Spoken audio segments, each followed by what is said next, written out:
Hello viewers, Niño பார்க்க போறது Death Note episode 15 part 2.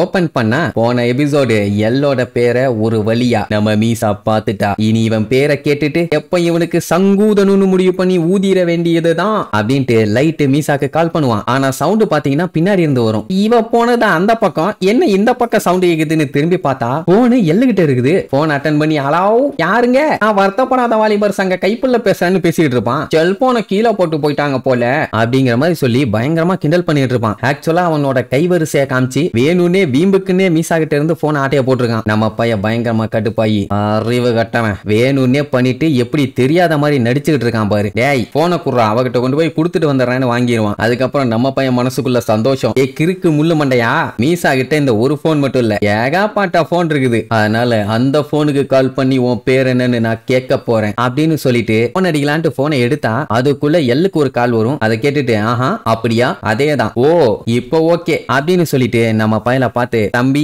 உனக்கு ஒரு நல்ல நியூஸ் அண்ட் ஒரு கெட்ட நியூஸ், எனக்கு தெரிஞ்சு எல்லாமே கெட்ட நியூஸா தான் இருக்கும்னு நினைக்கிறேன்னு சொல்லிட்டு ஒரு பெரிய குண்டை தூக்கி போடுவான். என்னன்னா மீசாவை தான் செகண்ட் வைக்கிறான்னு சஸ்பெக்ட் பண்ணி அவளை கஸ்டடியில தூக்கிட்டாங்களாமா. இப்படி அவன் சொன்னதை கேட்ட உடனே நம்மளுக்கு தூக்கி வாரி போடும். எப்படி அவன் கண்டுபிடிச்சான், இவ்வளவு குயிக்கா அவன் கண்டுபிடிப்பான்னு எதிர்பார்க்கவே இல்லையே, how it is possible அப்படின்னு அவன் மனசுக்குள்ள 1008 கேள்வி. அப்புறம் தான் அவன் மேட்டர் சொல்லுவான். செகண்ட் கீரா வீடியோ டேப் அனுப்பும் போது அதுல சில முடி அப்புறம் ஃபைபர் அது இதுன்னு கண்டது கடிதுன்னு ஒட்டிட்டு இருந்துச்சு. அதுல இருக்க சாம்பிள்ஸ் எல்லாத்தையுமே கலெக்ட் பண்ணி இவளோட ரூம்ல வச்சு செக் பண்ணி பார்த்தப்போ அது எல்லாமே இவ கூட மேட்ச் ஆகுதுன்னு கண்டுபிடிச்சிட்டான். அப்படி இருக்கும்போது அவளை செகண்ட் கீராவா கன்சிடர் பண்ணி அவளை கஸ்டடியில தூக்கிட்டானுங்க. இந்த விஷயத்த பப்ளிக்கா சொல்லி எழுத்துட்டு போக முடியாதுல்ல, அதனாலதான் அவளோட மேனேஜரை வச்சு கூட்டிட்டு போக வச்சிருப்பானுங்க. ஏன்னா பப்ளிக் இந்த விஷயம் தெரியக்கூடாது அப்படிங்கறதுக்காக. எப்படி புடிச்சிட்டானா அப்படின்பா. இங்க நம்ம பையன் மனசுக்குள்ள ஒரு பெரிய போராட்டமே போயிட்டு இருக்கும். அந்த வீடியோ நான் எல்லா எவிடன்ஸையுமே அழிச்சிருக்கணும், கடைசியில் அவன் எல்லாத்தையுமே கண்டுபிடிச்சிட்டான், அவ்வளவுதான் நான் மாட்டிக்கிட்டேன் அப்படின்ட்டு அவன் கிவ் அப் பண்ண நினைக்கும் போது சடனா நம்ம பையலுக்கு ஸ்ட்ரைக் ஆகும்.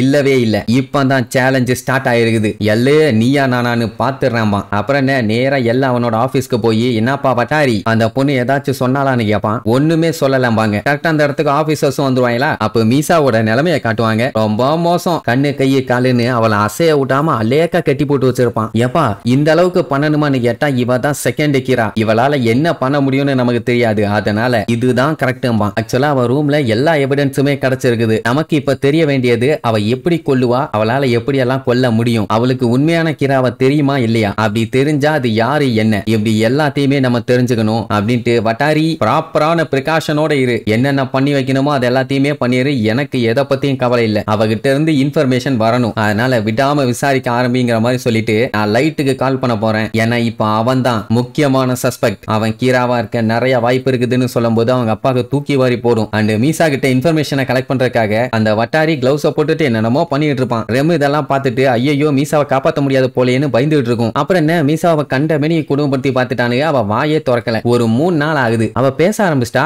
உடனே அத்தனை பேரும் அடிச்சு புரண்டு வந்து என்ன பேசுறா என்ன சொல்றா, கிராவை பத்தி புட்டு வைக்க போறா போல அப்படின்ட்டு ஆர்வமா போய் கேட்டா, என்னால இதுக்கு மேல முடியாது, என்னைய கொன்றுங்க, சீக்கிரமா கொல்லுன்னு ஏதோ பொரிய விக்கிற மாதிரி வித்துக்கிட்டு இருப்பா. ஆபீசர்ஸ் எல்லாம் மிரண்டுட்டாங்க. ஏன்னா இவ சின்ன பொண்ணு, இந்த வயசுலயே சாகரன்ட்டு ரெடியா நிக்கிறா, இதெல்லாம் ஓவரியாமாங்க, ஒருவேளை அவளோட லிமிட்டை ரீச் பண்ணிட்டா போல, அவளால முடியல, அதனாலதான் அப்படி சொல்றாளோங்கிற மாதிரியும் நினைப்பாங்க. இதுல இன்னொரு காமெடி என்ன தெரியுமா, அவன் மீசா வந்து இவங்க கிட்ட கொல்ல சொல்லி கேட்கல, ரெம்மு கிட்ட சொல்லிட்டு இருக்கா, நான் பேசுறது உனக்கு கேக்குதா, ஒழுங்கா என்னைய கொன்றும்பா, நீ தானே செகண்ட் கீரா அப்படின்னு எல்ல கேட்பான். இல்ல எனக்கு செகண்ட் கீரா பத்தி எல்லாம் எதுவுமே தெரியாது, என்னால இதுக்கு மேல எதையும் தாங்கிக்கவும் முடியாது, சீக்கிரமா என்னைய கொல்லு, இமீடியட்டா என்னைய கொல்லு அப்படின்னு கத்துவா. அப்ப ரெம் இருந்துட்டு மீசா நிஜமாவே நான் உன்னை கொல்லணுமான்னு கேட்கும். ஆமா என்னைய கொல்லு, என்னால முடியலன்னு சொல்லுவான். அப்படின்னா நான் உன்னைய கொன்னா லைட்டையும் கொன்றுவேன், ஏன்னா இந்த பஞ்சாயத்து எல்லாத்துக்குமே காரணம் அவன் தான், என்ன ஓகேவான்னு கேட்டா இல்ல என்ன கொல்லு அப்படின்னே திருப்பி சொன்ன உடனே சாகரக்கு இவ்வளவு விரியோட இருக்கான்னு நினைச்சுக்கிட்டு இருக்கும் போதே மறுபடியும் கத்துவா. அப்படி கத்துனவன் நாக்க வேற கடிக்க போவாளா, அது தெரிஞ்ச எல்லு உடனே வட்டாரிக்கிட்ட அவ வாய கட்ட சொல்லுவான். புடிச்சு லாக் பண்ணிடுவாங்க. எல்லுக்கு ஒரு அளவும் புரியல, ஒருவேளை கிரா கடைசியில எல்லாத்தையுமே கண்ட்ரோல் பண்ணி கொள்ளுவானே அந்த மாதிரி ஏதாச்சும் நடக்குதா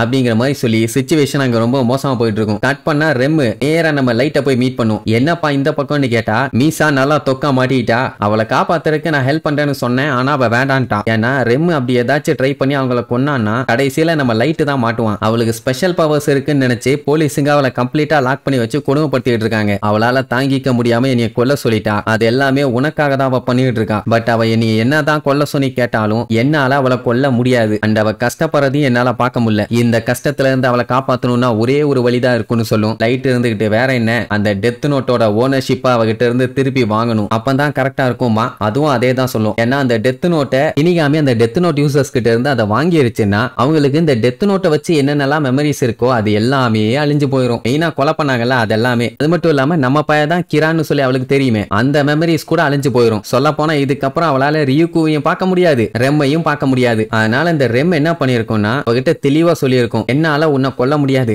ஆனா உன்னை காப்பாத்துறதுக்கு ஒரு வழி இருக்குது. உங்ககிட்ட இருந்து நான் டெத் நோட்டை வாங்கிட்டேன்னா என்னோட மெமரிஸும் சரி அந்த டெத் நோட்டை வச்சு நீ என்னென்னலாம் வேலை பண்ணியோ எல்லாமே மறந்து போயிடும். ஆனா உனக்கு பிடிச்ச லைட்டோட மெமரிஸ் எல்லாம் இன்னும் அப்படியே தான் இருக்கும். உனக்கு அவன் தானே வேணும். அதனால இதுக்கப்புறம் எல்லாத்தையுமே லைட்டு கிட்ட விட்டு அவன் பாத்துக்குவான்னு சொன்ன உடனே ரெம்ம இழக்க போறோன்னு தெரிஞ்ச மீசா பயங்கரமா அழ ஆரம்பிச்சிருவான். உடனே அவன் என்ன பண்ணுவான், அவளோட கண்ணீரை அப்படியே லைட்டா தொடச்சு விடுவானா. அப்ப என்னவோ மேல இருந்த முடியில கைப்பட்டு முடி மேல போய் விழும். அதை நம்ம எல்ல நோட் பண்ணிட்டு அப்படியே ஷாக் ஆயிருவான். என்ன முடி ஆட்டோமேட்டிக்கா நகருதுன்னு. அப்புறம் என்ன ரெம் அவளை விட்டு அங்க இருந்து கிளம்பிருச்சு. அதாவது இப்போ ரெம்மோட ஓனர் மீசா இல்ல. உடனே நம்ம பயலுக்கு சந்தோஷம். நல்ல வேலை பார்த்த ரெம், எனக்கே வேற வழி இல்லன்னு உட்கார்ந்துட்டு இருந்தேன், நீ பண்ண வேலையால தான் இப்ப எனக்கும் ஒரு வழி பிறந்திருக்குது. மீசாக்கு டெத் நோட்டோட மெமரிஸ் எல்லாம் போயிருச்சுன்னா அவளை ரிலீஸ் பண்றது ஒண்ணு அவ்வளவு கஷ்டம்லாம் இல்ல அப்படிங்கிற மாதிரி சொல்லுவானா.